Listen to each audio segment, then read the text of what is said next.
Welcome to The Right Focus, a podcast for writers, newbies, and veterans, and everyone in between. We're hosted by M.A. Lee with the assistance of Remy Black and Edie Rooms, all from Writers Inc. books. Our focus is productivity, process, craft, and tools. Each episode lasts as long as it takes to fix a quick dinner, grab a short commute, or take a brisk walk. Resources and links are in the show notes. Visit us at therightfocus.blogspot.com. Now, on to this week's episode.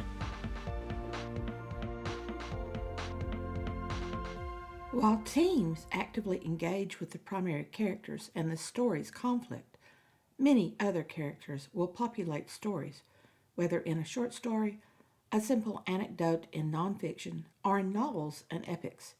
These other characters flesh out the skeleton of our writing. Allies, foils, love interest, blocking figures, and more all participate in the conflict, driving it forward or directing the antagonist and protagonist. In this episode, we present 5 of the key types of allies, enemies, and more.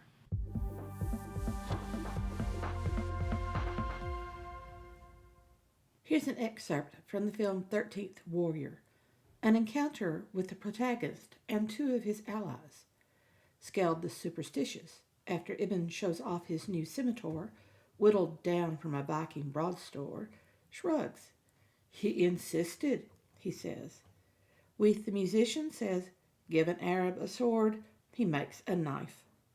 Ibn cuts through a defensive pole in one blow. It works. Then he tosses it in air, whirls it around, and finishes by holding the blade to Weath's neck. Weath says, when you die, can I give that to me daughter? And there's laughter. Antagonistic enemies give the protagonist tests which are necessary to prepare for the ordeal. These enemies are crucial to the story and the development of the protagonist arc.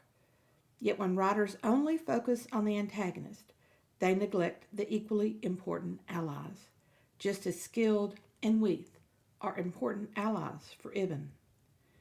In the above example, Ibn's 2 allies show the humor and competition that a protagonist can expect from allies on his team. Competition is a typical male behavior, although some women also compete. Most women's first reactions will be cooperative rather than competitive. While secondary characters can take many forms, the writer begins with the broad brushstrokes of 10 forms. Both allies and enemies will test the protagonist. They will reveal the steel in the protagonist's determination to achieve that all-important goal. The 6 original archetypes and their dualities can serve as patterns for allies and enemies. The Trickster, for example, is a stumbling block, but that character is here as well as in the earlier section. For last but not least, heroes. Here are the 10 allies. 1. Simple ally. 2. Foil. Herald. Idol. Blocking figure. 6 is Trickster. Threshold guardian. Shapeshifter. Pure villain. And shadow. We also have the love interest and the mentor. Allies and enemies may continue with the protagonist to and through the ordeal. Writers can kill them off at will, and often do, to the shock and horror of the audience, which often provides an author with an annual apology on the anniversary of a great battle. J.K. Rowling, anyone?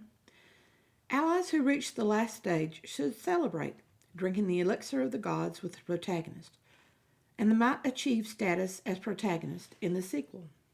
Here are the allies for the protagonist. Without these allies, the protagonist lacks bolstering support and extra information. Allies offer skills that the protagonist would have no possibility of achieving. They are not stock figures, moved around the chessboard by the writer. Allies and enemies are full-fledged characters who play out their roles. As complete characters, allies should have their own goals, motivations, and conflict. Those goals and motivations may only tangentially make it into the primary story. Their conflicts, internally and externally with the primary antagonist, should show direct connection to the protagonist conflict. Most importantly, they shield the protagonist whenever possible on the approach to the great trial that is the darkest story moment. Ally. Close support for the protagonist. The ally works like a flying buttress, independent of the main building, yet reinforcing roof and walls. If we work the building metaphor, the roof is the protagonist's decisions. The walls are how he armors himself against the world. Some armor is effective, some is bulky and out of date. An ally would point this out. The ally performs one of the four team roles: follower, fulfiller, advocate, questioner, and unifier, resolver. The team roles give direction for the ally's behavioral responses as the protagonist passes the various tests. The protagonist doesn't need to have three characters surrounding him in these team roles. One character can play all three, questioning a decision, pushing to resolve a conflict, and fulfilling his part during or before or after the test. Just as the protagonist has shadows, the ally also will have dark secrets and cravings. In a multi-book series with allies rotating into the lead position of subsequent books, writers should hint at the ally's darkness in the original book, creating tension for the readers.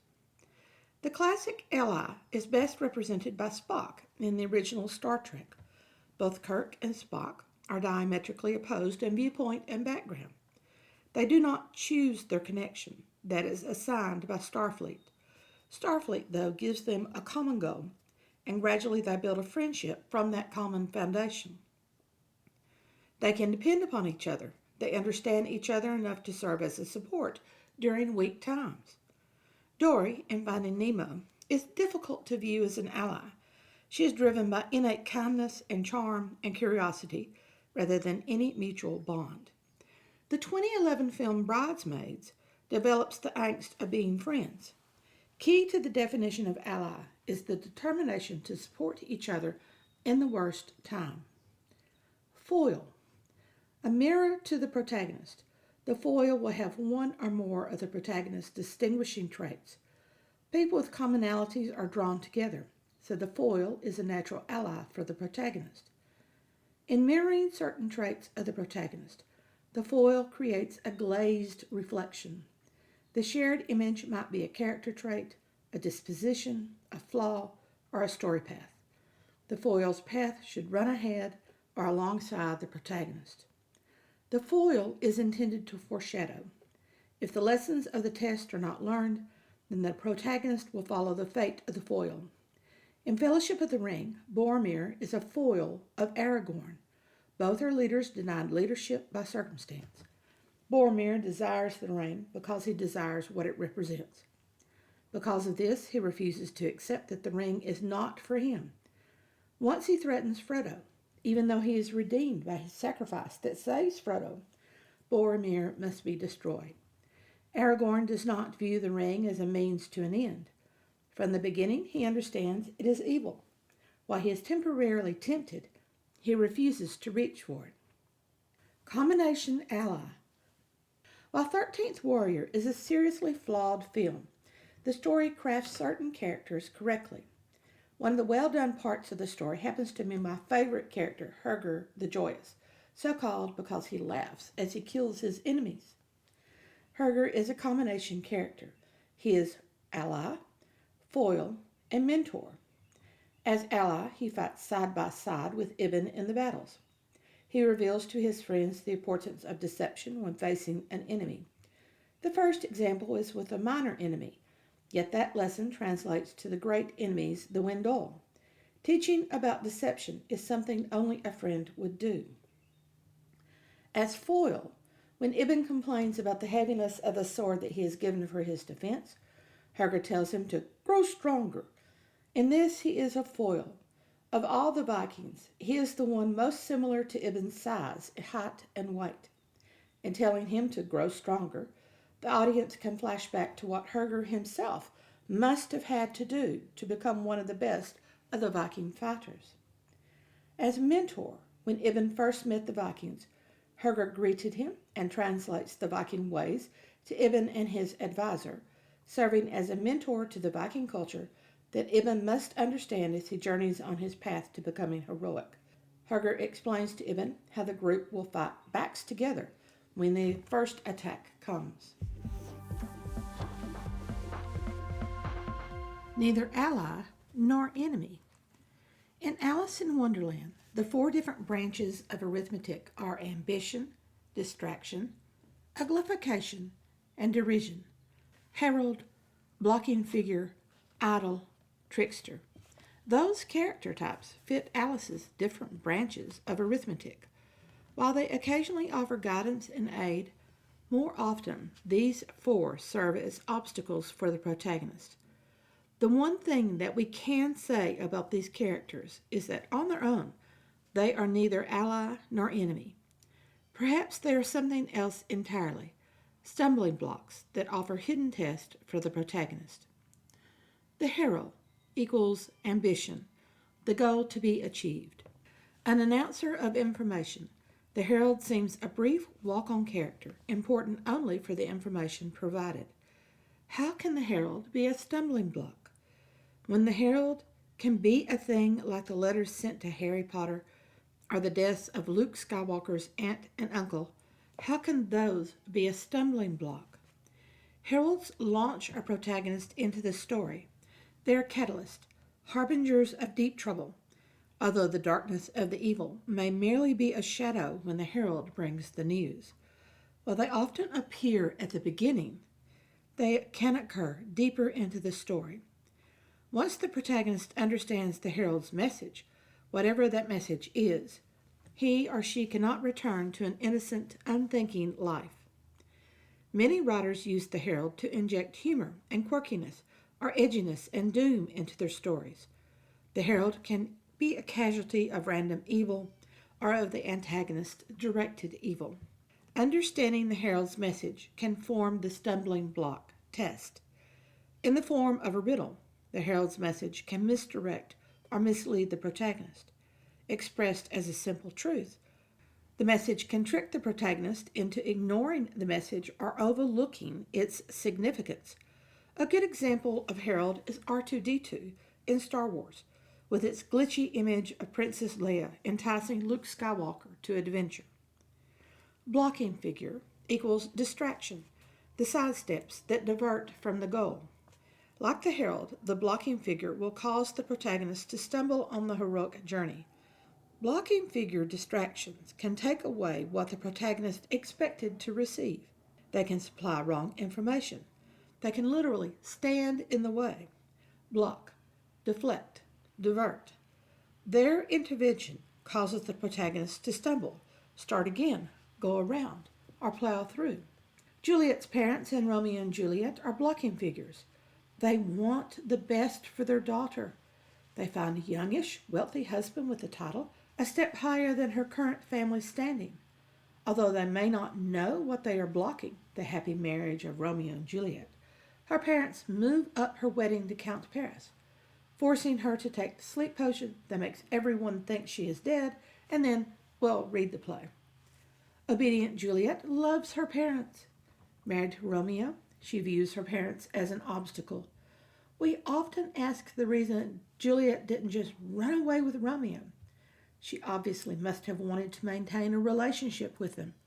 All she and Romeo needed was time to bring her parents to accept him as her husband. Time was the one thing that they didn't have. Moving up the marriage, which threatened her with a bigamous marriage, forced her to side with Romeo over her parents. Her mother and father are blind blocking figures, for they have no idea of the cage they are forcing Juliet to enter. Idle is uglification from Alice in Wonderland, a blingy wonder gone mucky mud to turn the protagonist from reality to fantasy. The idol may create a golden dream for the protagonist. That is a key statement about any idol.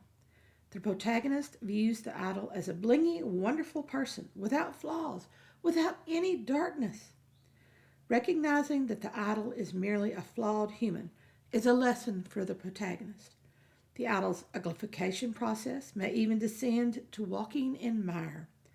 Without that severe drop from the heights to the mucky mud, the protagonist might have never imagined the secret soil that beguiles the erstwhile idol. While the recognition of those flaws can be a sufficient test, the writer can help the reader cross the great divide from golden dream to muddy reality by having the protagonist struggle to accept the reality. People willfully blind themselves. When they do accept the truth, they are dejected or become apathetic. Disappointment alone is not a strong enough revelation. The protagonist will only understand the truth if he or she placed dependence on the idol, only to be greatly disappointed. As writers, we are not limited in what we can present as an idol. It can be another character, or a place, such as utopia becoming dystopia, a classic trope. A thing such as an institution or organization, or an idea, a belief long held by the protagonist, which collapses when closely examined. Tally up the multiple ways that people become disgusted with what they once held aloft. The drop from beautification to uglification causes extreme emotions. That drop alone can drive someone to commit murder. Trickster, which is derision, laughter, or ridicule, a balancing act. One of the most misunderstood characters is the trickster. Far back in the section called For Last But Not Least Heroes, I discussed the trickster as one of Carl Jung's original 16 archetypes, taking the dual forms of trickster and fool. Odysseus serves as a protagonist trickster. He struggles by falling into foolish behavior at the beginning of the epic, then becomes a wiser trickster by the end, although he still tries to trick his wife Penelope. Foolish man. Tricksters are minions of neither the protagonist nor the antagonist. They serve mischief and chaos. Laughter is healthy, and the trickster's role in story is to provide that laughter, often at his own expense. Most tricksters are independent of the primary two. They follow their own agenda, skewed off order and causing chaos. They work through trickery and deceit. While they are catalysts and can cause change, they themselves rarely change. Odysseus is an exception, not the rule.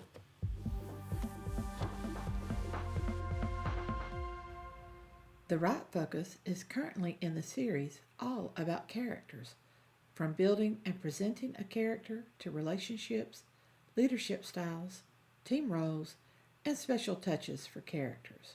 Avoid creating characters who are stereotypes. Reveal their public and private interiors. Focus on couples, mentors, enemies, and much, much more. The information comes from M.A. Lee's guidebook, Discovering Characters, part of the Discovering series on the writing craft. Link to the guidebooks are in the show notes. Thanks for listening to The Right Focus, a podcast for writers at all levels, hosted by M.A. Lee from Writers Inc. Books, assisted by Remy Black and Edie Runes. Our focus is productivity, process, craft, and tools. Music is licensed through Audio Jungle, called Background Music Loop. Its creator is Alexander Polishchuk, known on Audio Jungle as Plastic 3. The music comes in different iterations.